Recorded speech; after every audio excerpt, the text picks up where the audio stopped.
Mariupol.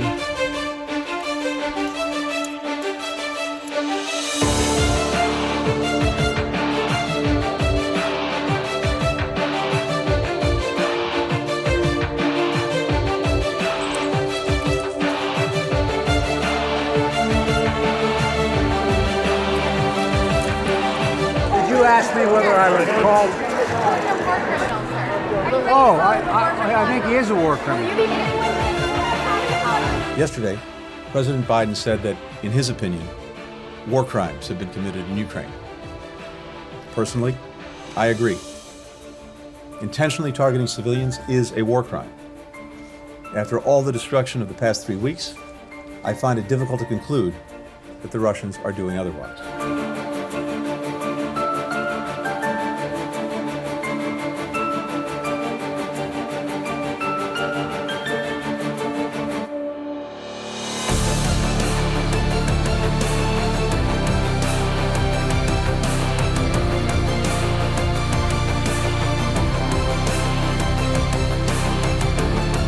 Casi desde el comienzo de la invasión, se recaban pruebas de ataques indiscriminados sobre el terreno, por ejemplo, en la localidad de Izium, cerca de Kharkov, que es atacada desde el comienzo de la invasión y que desde el 3 de marzo sufre ataques constantes. Sabemos, porque hay testimonios de personas que han sido evacuadas, que la mayoría de la población civil que permanece allí pues están en los sótanos, están en los refugios donde pueden, sin agua, sin comida, sin acceso a nada, y que por lo tanto pues es necesario que desde allí salgan, se abran corredores humanitarios para que puedan ser evacuados quienes quieran serlo. Y la petición clara es que esas personas tienen que tener derecho a protección, porque lo que exige el derecho internacional humanitario es protección de la población civil. Amnistía Internacional cuenta con un laboratorio de verificación de pruebas que, por ejemplo, a través de imágenes de satélite, constata si se producen ataques indiscriminados contra la población civil. También trabajan con personas militares expertas que pueden decir si un armamento que se ha utilizado es de un tipo o de otro, y que ese armamento, por ejemplo, es de tipo indiscriminado, o que son bombas de racimo, o que son, por ejemplo, bombas con munición no guiada, como por ejemplo las que cayeron en Chernígov, que causaron 47 bajas civiles.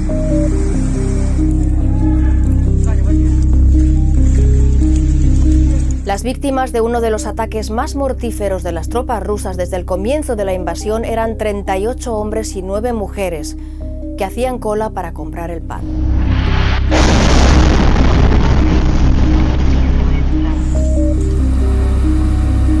Tras examinar las imágenes y otros indicios, los expertos de Amnistía Internacional atribuyeron la explosión a al menos 8 bombas aéreas no guiadas, conocidas como bombas tontas, porque explotan a media altura, dispersando cientos de explosivos más pequeños en un área mucho más amplia que el radio de acción de la munición guiada. También la Oficina de las Naciones Unidas para los Derechos Humanos asegura disponer de indicios creíbles sobre el uso de bombas de racimo en áreas pobladas de Ucrania. Y de confirmarse su uso, estaríamos ante crímenes de guerra, porque se trata de bombas prohibidas por las normas internacionales que regulan la protección de civiles y de heridos en las zonas en conflicto. Aunque Rusia no es parte de la Convención de 2008 que prohibió esas bombas, sí está obligada a respetar las leyes internacionales que prohíben los ataques indiscriminados.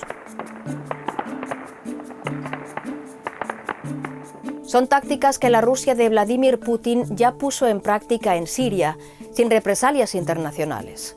Allí, con prolongados asedios y bombardeos a centros urbanos como Alepo o Ghouta Oriental, las tropas rusas salvaron de la derrota al régimen de Bashar al-Assad. Putin parece estar aplicando la misma estrategia destructora en Ucrania. Precisamente para evitar estos ataques indiscriminados, en 1949 se redactaron los 4 convenios de Ginebra, a los que entre 1977 y 2005 se sumaron 3 protocolos adicionales. Son convenios vinculantes en casi todo el mundo para proteger a la población y la infraestructura civil en las zonas de conflicto. El 4º convenio de Ginebra recoge las palabras clave.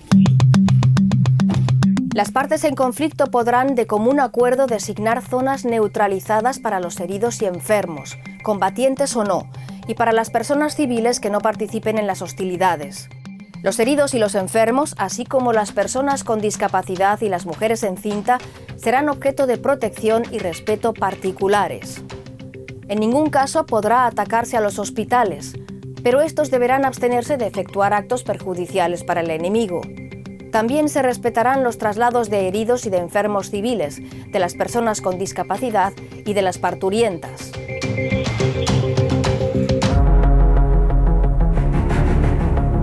El bombardeo del 9 de marzo a la maternidad de Mariúpol destrozó la pelvis y dislocó la cadera de esta madre que estaba a punto de dar a luz.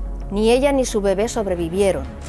Los datos recabados por la Organización Mundial de la Salud muestran que ese ataque no fue un caso aislado. Naciones Unidas ha confirmado al menos 43 bombardeos a centros médicos y hospitalarios desde el comienzo de la invasión. Según los análisis enviados al diario Tagesspiegel por el jurista y profesor emérito de la Universidad de Hamburgo, Otto Luchterhand, ya existen pruebas suficientes de la comisión de crímenes de guerra en Ucrania. Bajo el título Asedio y destrucción de la ciudad de Mariúpol y la provincia de Donetsk a manos de las tropas rusas, sus innumerables crímenes contra el derecho internacional y un caso de genocidio, el profesor Luchterhand sostiene que la actuación de las tropas rusas en Ucrania constata la comisión de genocidio. No hay duda, afirma el profesor Luchterhand, de que las Fuerzas Armadas rusas han sometido a los habitantes de Mariúpol de forma consciente y deliberada a condiciones de vida capaces de desgastar su salud física y su resistencia para destruirlas, lo que causa graves daños físicos y psicológicos. Así se cumplen los hechos objetivos del crimen de genocidio por parte de las Fuerzas Armadas de Rusia. El jurista Otto Luchterhand concluye que tanto el actual presidente ruso Vladimir Putin, el ministro de Defensa Sergei Shoigu y el jefe del Estado Mayor Valery Gerasimov son por ese orden los responsables de la agresión a Ucrania y deben responder ante la Corte Penal Internacional de La Haya. ¿Cuáles son los instrumentos internacionales que existen para evitar la impunidad de los crímenes contra la población civil? La ONU tiene la Corte Internacional de Justicia, que investiga denuncias de estados contra estados. Ucrania denunció a Rusia ante este tribunal amparada en la Convención para la Prevención y Sanción del Delito de Genocidio, un tratado firmado por ambos países en 1948. El pasado 16 de marzo, la Corte Internacional de Justicia se declaró competente para juzgar el caso y dio órdenes a Rusia. By 13 votes to 2, the Russian Federation shall immediately suspend the military operations that it commenced on 24 February 2022 in the territory of Ukraine. Unanimously, both parties shall refrain from any action which may aggravate or extend the dispute before the court or make it more difficult to resolve. Pero son palabras que no sirven de ayuda a las víctimas del presente. Primero, porque la Corte Internacional de Justicia podría necesitar años para analizar si Rusia ha violado la Convención contra el Genocidio. Segundo, porque aunque Rusia acabara siendo condenada, este tribunal no dispone de una fuerza policial que haga cumplir sus sentencias. Cumplirlas depende solo de la voluntad de los estados implicados.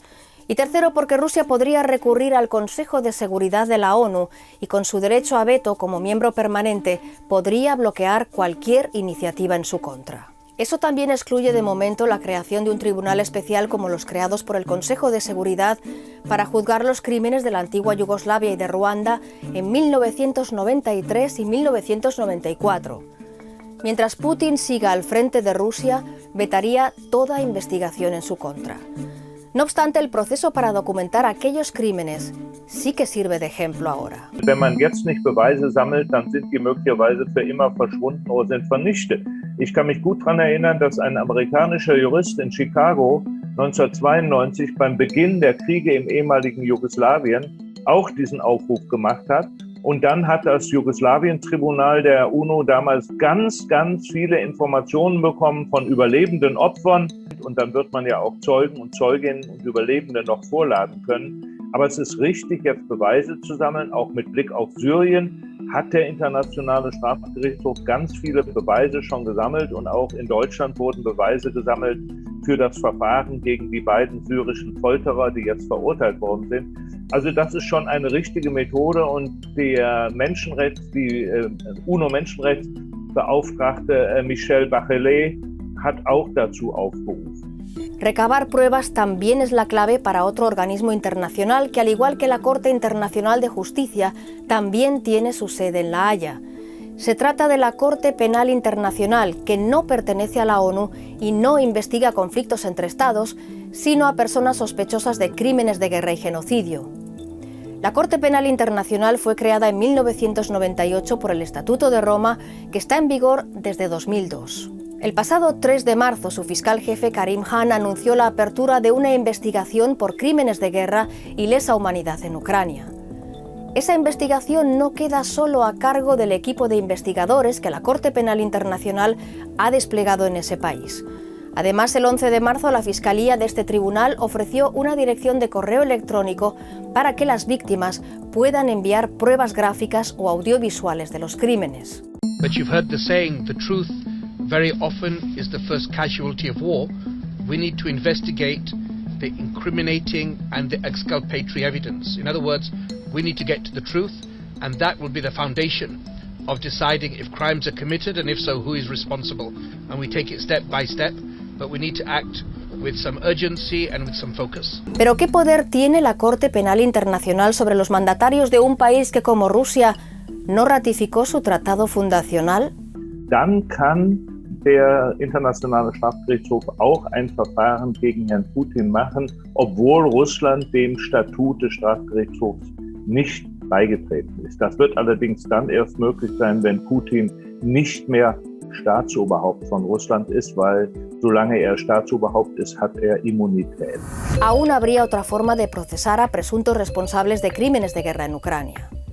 El principio de jurisdicción universal, reconocido por numerosos países, permite a sus tribunales declararse competentes para juzgar los mismos crímenes que investiga la Corte Penal Internacional, es decir, genocidio, crímenes contra la humanidad, crímenes de guerra y agresión armada. Fue ese principio el que permitió, por ejemplo, a un tribunal alemán de Coblenza procesar a sirios acusados de perpetrar torturas en Siria. Pero para poner el principio de jurisdicción internacional en marcha, los sospechosos deben poder ser detenidos y llevados ante el tribunal que se haya declarado competente. Es por eso poco probable que vayamos a ver a Vladimir Putin viajando a países que hayan suscrito el principio de jurisdicción universal. ¿Qué posibilidades quedan entonces? Muchos piensan ya en la Rusia post-Putin. Dieser Krieg gegen die Ukraine, so mächtig Herr Putin uns im Moment erscheint mit seiner Kriegsmaschine, dieser Krieg ist der Anfang vom Ende der Ära Putin. Ich bin fest überzeugt, dass Herr Putin nicht bis 2036 Präsident bleiben wird, was er ja vorhat, sondern vorher gehen muss. Es wird ein Nach-Putin-Russland geben, auch mit Demokratisierung und vielleicht eines Tages unabhängige Justiz, die dann diese Verbrechen ihrer ehemaligen Führung, Putin und andere, doch vor Gericht bringt. Vielleicht erleben wir das erst in 10 oder 15 Jahren. Das ist gut möglich, aber es ist nicht auszuschließen. 10 o 15 años? ¿De qué sirve eso a los civiles que aguantan ahora sin agua ni comida en Ucrania? Es sterben Menschen, solange dieser Krieg vorangeht, und deswegen ist jetzt das Dringendste, irgendeinen Kompromiss zu finden, diesen Krieg zu beenden. Aber ich glaube, juristische Wege sind nicht das Mittel, weil die würden kurzfristig nicht greifen. Also selbst nehmen wir mal an, Russland wäre Teil des Internationalen Strafgerichtshofes, dann würde es auch noch sehr lange dauern, bis die Beweise alle gesammelt sind, bis das Verfahren eingeleitet wird. Das ist nicht was, worauf wir warten können, um diesen schrecklichen Krieg zu beenden. Das muss auf andere Weise geschehen. Amnistía Internacional lo que está ahora reclamando en primer lugar es que cese la invasión, que cesen todos estos ataques indiscriminados y luego que se cumplan todas las leyes de la guerra, es decir, de esas leyes del derecho internacional humanitario que exige distinguir entre población civil y combatientes. Nada se puede hacer ya por los miles de civiles ucranianos y combatientes de ambos bandos muertos desde el 24 de febrero. Se suman a las más de 14.000 víctimas registradas desde 2014 en la región del Donbass. Ahora hacen falta compromisos rápidos que salven al resto. Luego, ellos serán quienes documenten unos crímenes que no prescriben.